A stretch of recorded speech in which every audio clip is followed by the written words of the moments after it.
Hola queridas vasijas, bienvenidas a Vasijas de Honra, coherederas de gracia de vida. Es un gusto saludarte y darte la bienvenida a un programa bien especial. Lo cierto es que la familia, tú y yo formamos parte de una de estas familias en el mundo. Y ese concepto tradicional que entendemos de lo que es una familia, hoy en día se encuentra hasta cierto punto cuestionado. ¿Qué es lo que está pasando con esta definición? ¿Qué es lo que está cambiando en cuanto a la concepción de lo que hemos considerado por milenios como una familia? Para hablar de este tema, de la familia bajo amenaza, una nueva definición de familia, tenemos con nosotros en nuestros estudios al hermano Eduardo Merlos. Bienvenido, hermano Merlos, ¿cómo está? Bien, gracias. Gracias por la invitación. Es un Un placer gusto. estar acá. Un gusto tenerle acá. La verdad que el hermano Eduardo Merlos, no solamente en tu tarea como comunicador, sino también como líder de iglesia y obviamente como padre y esposo de familia, sé que tienes este deseo y esta carga de exaltar los valores de la familia de acuerdo a los principios bíblicos. Así que es un gusto que estés con No, de verdad es un nosotros. placer. Y hay que resaltar pues eso, ¿no? Que hay una responsabilidad grande sobre nosotros los padres, especialmente, Ujú. de que estos temas deben quedar bien claros, especialmente para nuestros hijos, para la familia, ¿no? Claro que sí. Y comencemos por eso. Digamos, lo que hemos entendido como familia. ¿Consideras que la familia es esa base de la sociedad de la que tanto hemos inculcado, de la que tanto hemos hablado?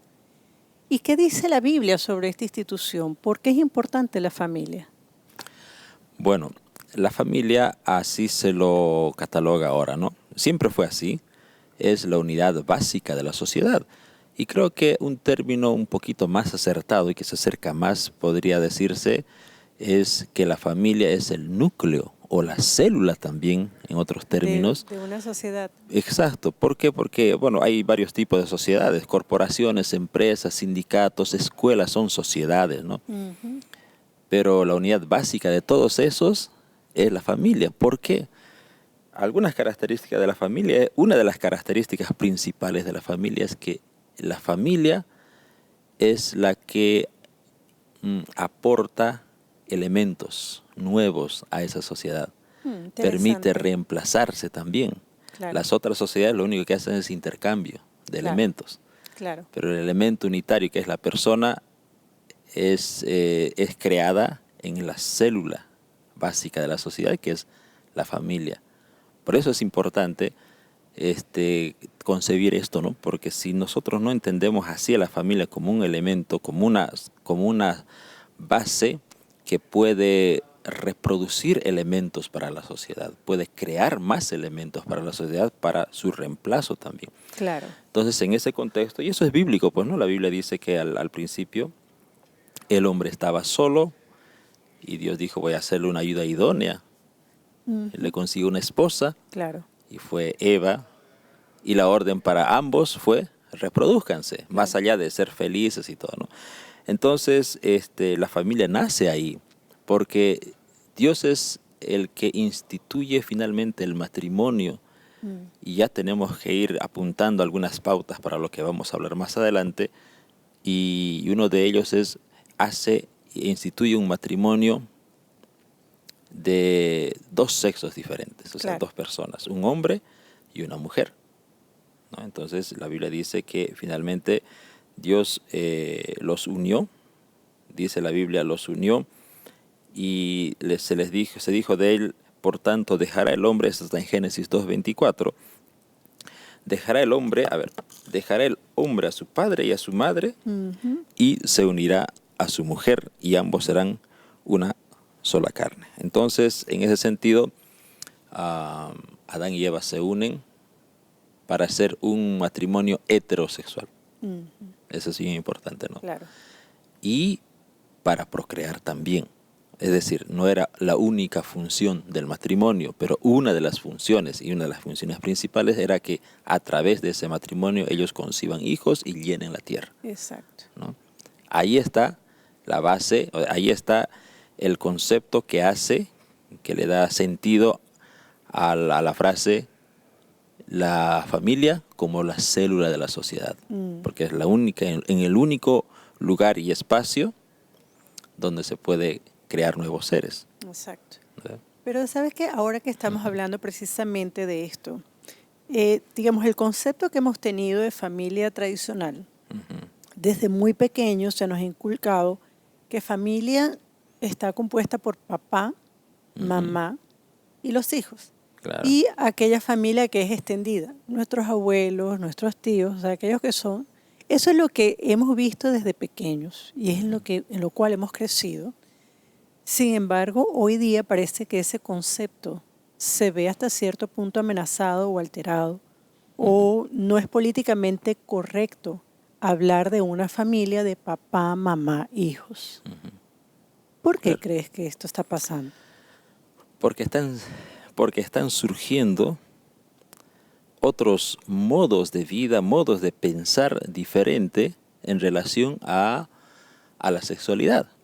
Lamentablemente estamos viviendo hoy día en una sociedad donde el sentimiento y el sexualismo es lo más importante. Es decir, yo estaba pensando un poco y viendo un poco algunos textos que escribió Rousseau, por ejemplo, un poeta del siglo XVIII, que se lo llama el precursor del romanticismo. Así es. Él, por ejemplo, planteaba algo interesante, ¿no? Es decir, lo más importante no es lo que aprendes en la sociedad, lo más importante es lo que eres en tu interior, y él consideraba que lo más virtuoso, lo más noble estaba en el interior del ser humano. Es contrariamente a la Biblia, ¿no? Claro. Entonces, y él, considero yo, que plantó las bases para que esto del sentimentalismo hoy día sea prácticamente la base para que las personas definan su ser en base a lo que sienten y a lo que creen ser. Entonces, en ese contexto, pues hay otros tipos de familias que se está concibiendo y que especialmente en el mundo de la educación se está dando mucho énfasis a eso. A los niños se les exige hoy día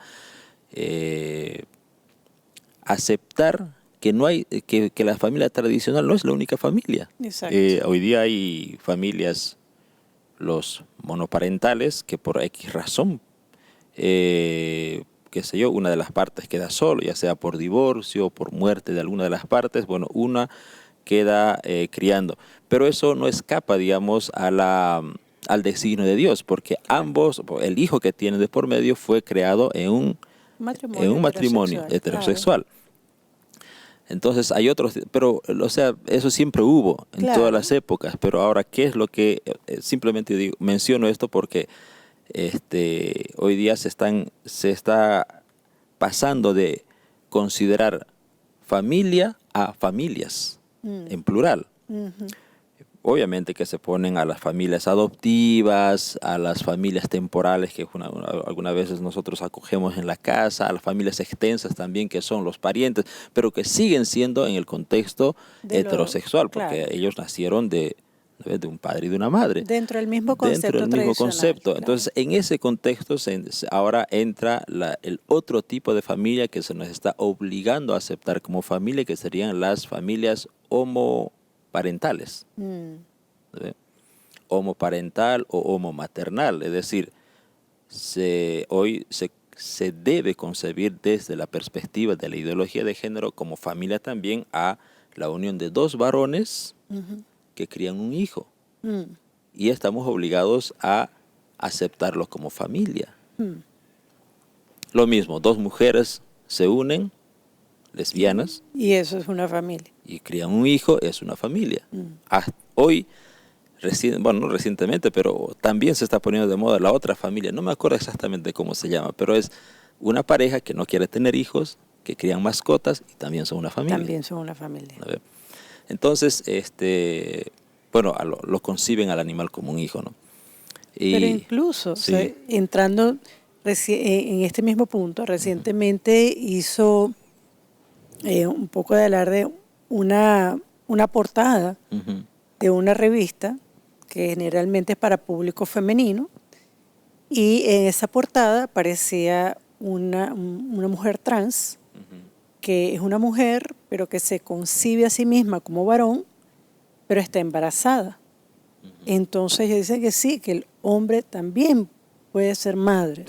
Y eso ahora también tenemos ese tipo de familias de transgéneros. Claro. O sea, es toda una confusión. Sí, sí. De hecho, ahora, ¿a qué nivel, cuánto está afectando a la familia tradicional este tipo de cosmovisiones o ideologías, que es el término correcto? Yo tengo un gráfico, no sé si en producción nos van a poder mostrar, pero a ver, hay un resumen de todos los países que dieron sí al matrimonio igualitario. Bueno, el matrimonio igualitario no se refiere simplemente a razas o culturas, Claro. ¿no? Se está refiriendo más En el aspecto a la sexual. permisión, sí, a la Sí, el permisión de aspecto poder género. casar hombres con hombres, mujer con mujer. Y a ver, hay muchos países, por ejemplo, en los Países Bajos ya desde el 2001, ¿no? Son países que ya está permitido el casamiento entre personas del mismo sexo. Bélgica en 2005, Canadá, España, el 2009, Noruega, Suecia. Aquí en Sudamérica, el 2010, Argentina, que fue uno de los primeros países en legalizar, ¿no?, el casamiento de personas con el mismo sexo. Después le sigue Brasil y bueno, prácticamente en Europa casi en todos los países ya es permitido. Claro. Después, a ver, uno de los últimos países, para ir resumiendo el asunto, es en América Latina, es Chile. ¿No? Y en los otros países que recientemente se adhirieron a esto es Suiza, Eslovenia y finalmente Cuba. Ahora, ¿qué significa esto? Es decir, conforme va pasando el tiempo, muchos países se van alineando a esta ideología. Y esta ideología atenta directamente a la familia. Y en esos países uno no puede expresar libremente su forma de pensar en relación a eso. Yo puedo decir no estoy de acuerdo. Claro. Eso no es bíblico, pero uno pasa por ignorante, exacto, por homofóbico, chauvinista. Entonces, y eso es triste y está afectando a la sociedad en sí. Y fíjese, hay un dato interesante acá. En México, por ejemplo, México ya van casi como 15 años de haber aprobado esta ley. Y ellos hasta ahora han casado más de 100,000 familias del mismo género. Del mismo género, homoparentales, ¿no? En España, que viene desde el 2005, casi 15 años también, más de 60,000 matrimonios entre personas del mismo sexo, bajo la aprobación de estas leyes, ¿no? Claro. Yo no me imagino, o sea, son apenas referencias de 2 países, pero en otros países se dan lo mismo. Claro. ¿Qué estamos hablando? Estamos hablando de una cantidad enorme de personas que están practicando que viven dentro de esta ideología. Exactamente. ¿No? Y eso por supuesto, no podemos ignorar todo esto. Y finalmente, ¿qué es lo que pasa? Es decir, ¿qué viene después de esto? Exacto. Antes era un escándalo, pues, toda esta situación, ¿no? Pero ¿qué viene después de esto? Hay un congresista peruano que yo lo escuché interesante, decía que después de la aprobación del matrimonio gay o de la aprobación de matrimonios del mismo sexo, viene la despenalización a la pedofilia. Y eso sabemos, ¿no? En muchos países están exigiendo que eso sea legal, aceptado. Y que es otra forma de amor. Otra forma de expresión, de expresar el amor. Y por eso tenemos que también, y de hecho en un futuro programa vamos a hablar más sobre este tema, sobre todo con respecto a lo que se refiere a los niños y la influencia de todo esto en los niños.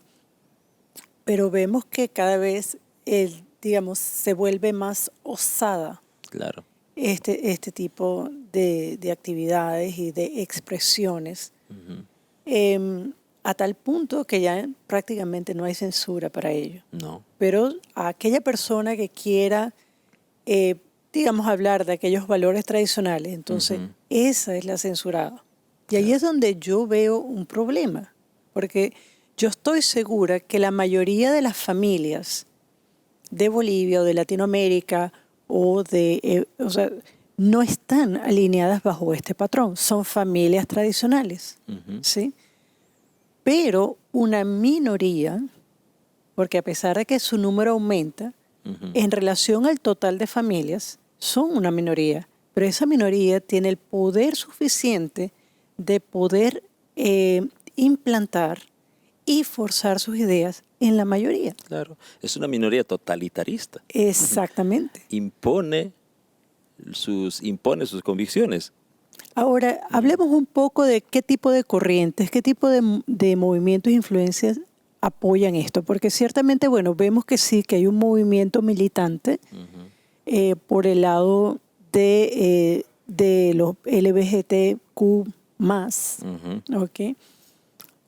Pero aparte de esto, ¿qué otras influencias o ideologías ves que están permeando para que ese concepto tradicional de familia sea alterado? Bueno, hay una agenda internacional de la ideología del género, creo que es el pilar de todos estos movimientos que están por detrás de esto y trabajando pues en todos los niveles, principalmente a nivel de educación, política y comunicaciones. Claro. Y creo que ellos tienen, sí, personas muy fuertes ahí. Yo el otro día con tristeza vi un comunicador peruano, no voy a mencionar su nombre por respeto a él, Claro. pero es un comunicador peruano, pero es de categoría internacional. Yo escuchaba muchos de sus análisis, lo admiro como profesional, pero un día lo escuché hablando de su identidad sexual. Entonces, personas como él están en todos los niveles y él tiene fuerte influencia sobre los medios de comunicación. Lo escuchan mucha gente, pero cuando él hace mención y finalmente hace una apología de su situación, él, como yo lo conocía siempre, pensé que siempre era un hombre completo en su integridad, ¿no? Pero él dice, no, yo desde mis tantos años dejé de serlo. Sentí que estaba, bueno, ese es siempre el argumento de todos, sentí que era una persona que estaba encapsulado en un cuerpo equivocado.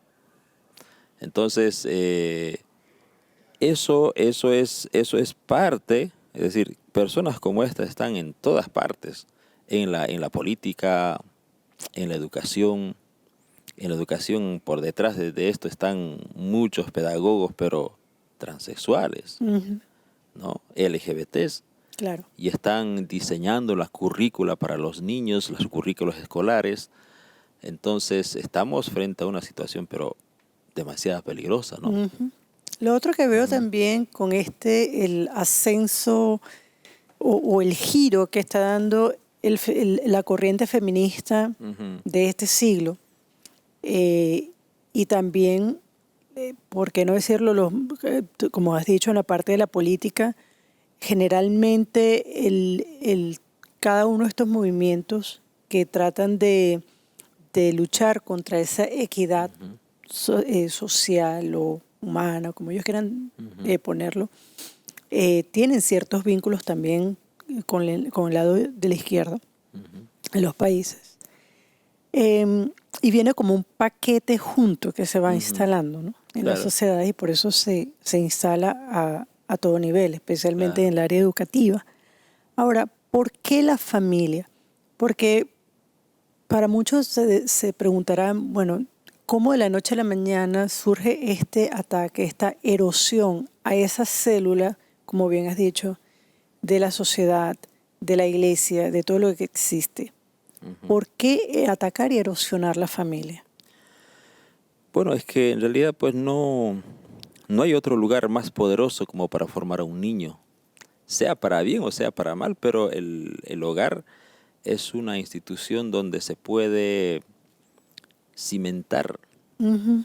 la forma de pensar de un niño. Es donde ponemos los fundamentos en los Absolutamente. niños. Y bien dice la Biblia que hay que instruir al niño cuando es pequeño, porque cuando fuere grande no se va a apartar de los principios que aprendió en su hogar. Y eso Satanás lo sabe, ¿no? Por eso él por todos los medios intenta destruir a la familia. Uno de los medios es este, solo que él comenzó antes.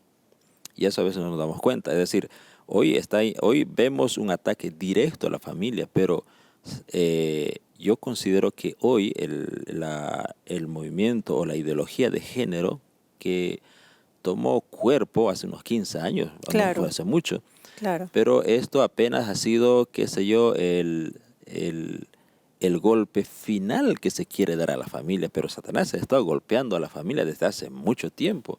Y yo pienso que donde él inició los golpes a la familia fue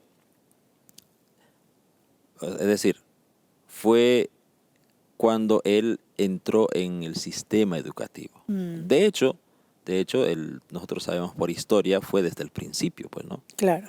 Desde el principio mismo, cuando Satanás quiso engañar a Adán y Eva, y bueno. Pero ahora, ¿dónde se metió antes de que esto de la ideología de género explote en la sociedad? Se metió en la educación. Claro. Nos ha ido preparando a las personas, a los niños, para que esto sea aceptado y asimilado en los libros de los textos escolares. Exacto. ¿No? Pero bueno, y hoy día es a cara descubierta todo esto, ¿no? Absolutamente. Hoy día se enseña directamente a los niños, se les exige dibujar un papá, dos padres con un niño, adoptando como hijos, y es familia también. Yo recuerdo que mis hijas, por ejemplo, le pidieron dibujar una familia, y ellos dibujaron una familia. Claro. Papá, mamá, incluyendo a la abuela y todo, ¿no? Pero nadie nos dijo nada. Pero hoy día sí es obligatorio dibujar no solo una familia, sino todas las familias. Exacto. ¿No? Entonces,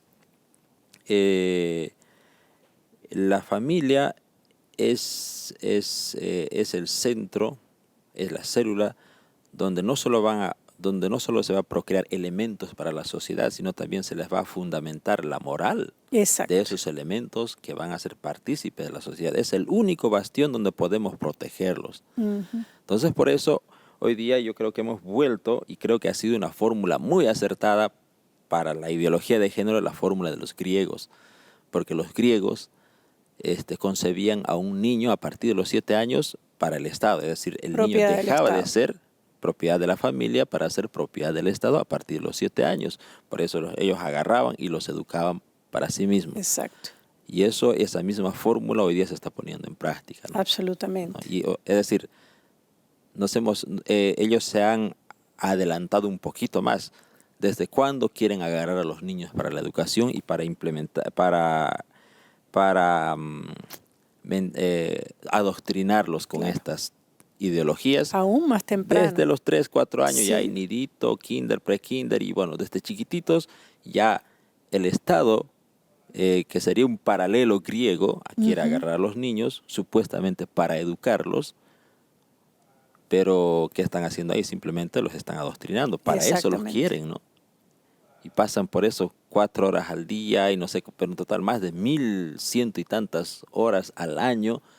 Nosotros les entregamos a los niños para que ellos nos lo eduquen. En otras palabras, lo único que están haciendo es adoctrinándolos, preparando un ambiente propicio para aceptar este tipo de ideologías. ¿No? Y es algo, digamos, yo cuando veo ese ataque frontal hacia lo que es la familia tradicional, como bien decías, Eduardo, la familia es el depositorio de donde están todos los valores de una sociedad. Claro. Todos, absolutamente todos. Y ahí esos valores se pasan. Pero no solamente son los valores que aprendemos a nivel cultural o social, o los que nos dan cierta identidad como individuos y de pertenencia a una nación o a un grupo de personas, sino que además es el bastión de la fe. Claro. En una sociedad. Entonces, ¿de dónde parten mis valores morales? Esos valores morales tienen que tener una base. Y en el caso, por ejemplo, de los cristianos, viene de la Biblia. Si yo puedo atacar a la familia, no solamente estaré atacando el núcleo, o sea, mi comunidad últimamente. Voy a atacar mi nación, voy a atacar mis valores, pero también voy a atacar mis creencias, las convicciones en las cuales hemos sido formados. Exacto. Entonces, como bien dicho, es una estrategia del enemigo Ujú. terrible. Y para muchos cristianos, este tipo de estrategias pasa desapercibida. Consideran que, bueno, que es algo que está pasando, pero que de alguna forma no nos va a afectar. ¿Consideras que eso es así? ¿Que esto no nos va a afectar como cristianos? Claro que sí, nos va a afectar y de hecho hay muchos grupos cristianos que ya están prácticamente alineados con esta filosofía, Sí. ¿no? Con esta nuevo Nuevo modo entendimiento. supuestamente de pensar, Sí.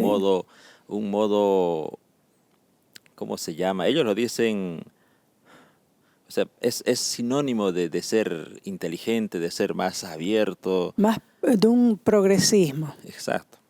Entonces, en ese contexto, la Biblia dice, no erréis, las malas conversaciones corrompen las buenas costumbres. Mm, Bueno, las conversaciones siempre están en un contexto de compartir ideas, ¿no? claro. Entonces, sí, nos va a afectar, por supuesto. Estamos viviendo en un mundo de pecado donde los hijos tienen que mantenerse no aislados en el sentido de de no tener contacto, pero tenemos que mantenernos emancipados siempre De de ese esa, tipo de ideologías. claro. Y ahí Y viene la pregunta, Eduardo. ¿Qué podemos hacer? Porque entonces debemos sencillamente decir, bueno, esto es lo que ha tenido que pasar y así va a ser como en los tiempos de Noé. ¿O qué podemos hacer como familias? bueno, eh, hay que trabajar en pro de nuestra familia Ujú. y también como personas que estamos del otro lado, es decir, en el lado opuesto de esta ideología, tenemos que también manifestar del por qué nosotros no estamos de acuerdo con esto. Y la Biblia lo dice y creo que amerita leerlo. A ver, Corintios capítulo 6, 1 Corintios 6, verso 9. En adelante dice, ¿o no saben que los injustos no heredarán el reino de Dios? No se dejen engañar ni los inmorales, ni los idólatras, ni los adúlteros, ni los afeminados, ni los homosexuales, ni los ladrones, ni los avaros, ni los borrachos, ni los difamadores, ni los estafadores heredarán el reino de Dios. En este grupo están los elementos, la ideología del que estamos hablando ahora. Afeminados ni homosexuales. Pero lo lindo de todo esto es que Pablo, cuando les hacía mención de esto, les dice, y esto eran algunos de ustedes, pero ya fueron lavados, fueron santificados. Creo que esa es la esperanza. Y Ujú. eso es lo que nosotros tenemos que decir. Es decir, tenemos que hablar que esta situación no es bueno, no fue el Claro. plan de Dios. Un matrimonio de hombre con hombre, mujer con mujer, no es la voluntad de Dios. Dios ha juntado, Dios hizo una institución original y es un matrimonio heterosexual, es decir, un hombre con una mujer. Ellos debían concebir un hijo y esa fue la voluntad de Dios. Pero nosotros estamos aquí para cumplir la misión de Cristo. El Señor nos ha mandado a predicar el Evangelio y el Señor nos dice que Él vino para deshacer las obras del diablo Ujú. y sabemos que el Evangelio puede. Y por eso dice finalmente, Pablo termina con y esto eran algunos de ustedes. Puede que algunos de nuestros amigos oyentes se sienta un poco aludidos, pero no es la intención de este programa, Claro, ¿no? por supuesto. Entonces, pero la intención de este programa es transmitir la esperanza. Exacto. Esperanza a una persona que ha estado o está en riesgo o está en peligro de caer en esto. Dice, y esto eran algunos de ustedes. Fueron lavados, fueron también santificados, fueron justificados en el nombre del Señor Jesucristo y en el Espíritu de nuestro Dios. Y más adelante en el verso 14 dice que finalmente Dios que levantó al Señor también nos levantará a nosotros con su poder. Es posible salir de esto. Los Amén. cristianos, más allá de aislarnos de este tipo de costumbres o de de evadir a este tipo de ideologías, más allá de todo eso, también tenemos que manifestar nuestra posición, no con el fin de Absolutamente. criticar ni de censurar a nadie. Al final todos tienen derecho, tienen esa libertad, es una libertad innata en el ser humano que Dios nos ha dado, la libertad de elegir, la libertad de conciencia, pero tenemos que decir, tenemos que manifestar también del por qué Exacto. nosotros estamos en contra de esa ideología. Entonces, a mí me parece algo muy, muy interesante que hoy día la sociedad está comprando y Satanás la está vendiendo bien, es una ideología ilusionista. Exacto. Porque eso fue en el Edén. Satanás, cuando se acercó a Adán y Eva, especialmente a Eva primero, le estaba queriendo vender un producto ilusorio. Exacto. Que tenía que Una ver con propaganda sentimientos, falsa. emociones. Cómelo y vas a ser como Dios. Pero es una realidad falsa. Totalmente. Y es lo que hoy día están vendiéndonos. O sea, puede ser lo que sientes ser, pero la realidad es otra, sigue siendo lo mismo. Exactamente. ¿No? O sea, no puedes pretender ser hombre siendo una mujer o viceversa. Exactamente. Entonces el Señor quiere emanciparnos de todo eso, ¿no? Amén, amén. Bueno, yo quisiera terminar y de hecho quisiera también que en sus comentarios coloquen su opinión. ¿Usted siente que ese concepto de familia tradicional está siendo atacado?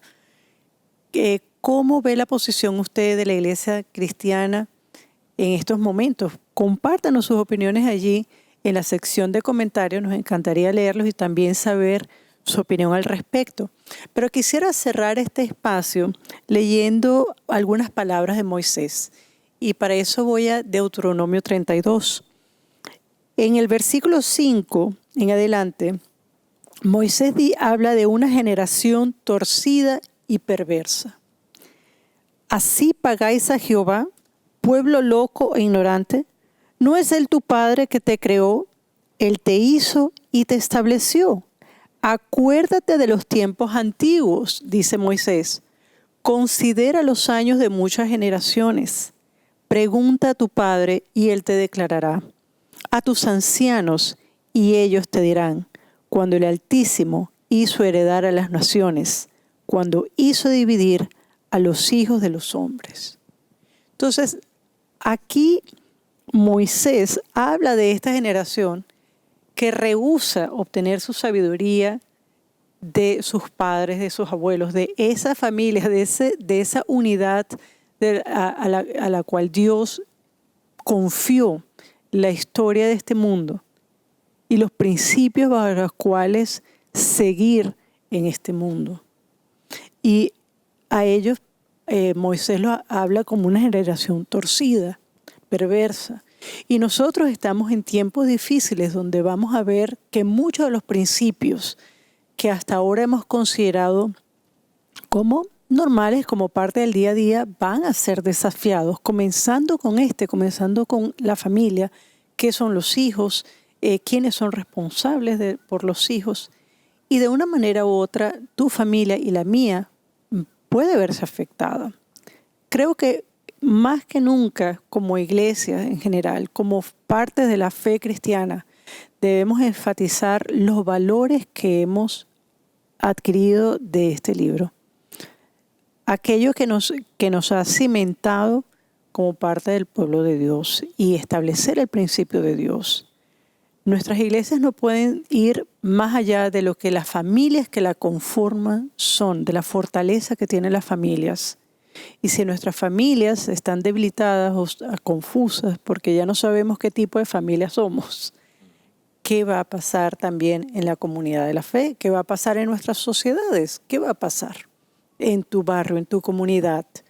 Entonces, hago este llamado para que no solamente nos dejemos llevar por las ideologías y cualquier mesmerismo que se quiera presentar delante de las pantallas o a través de grandes pensadores.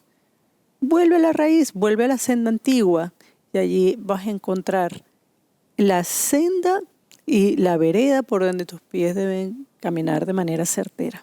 Amén. Muchas gracias por habernos acompañado, hermano Eduardo. Gracias por todos sus aportes el día de hoy. No, un placer. Claro que sí. Y a ti, mi querida amiga, Me despido invitándote para una nueva oportunidad donde estaremos compartiendo no solamente temas como este, pero otros temas que nos interesan para seguir creciendo en la gracia del Señor. Gracias por habernos acompañado, por darnos la oportunidad de estar juntos en este espacio. Y con esto nos despedimos, no sin antes recordarte que has sido llamada para ser una coheredera de gracia de vida. Nos vemos en otra oportunidad. Dios te bendiga.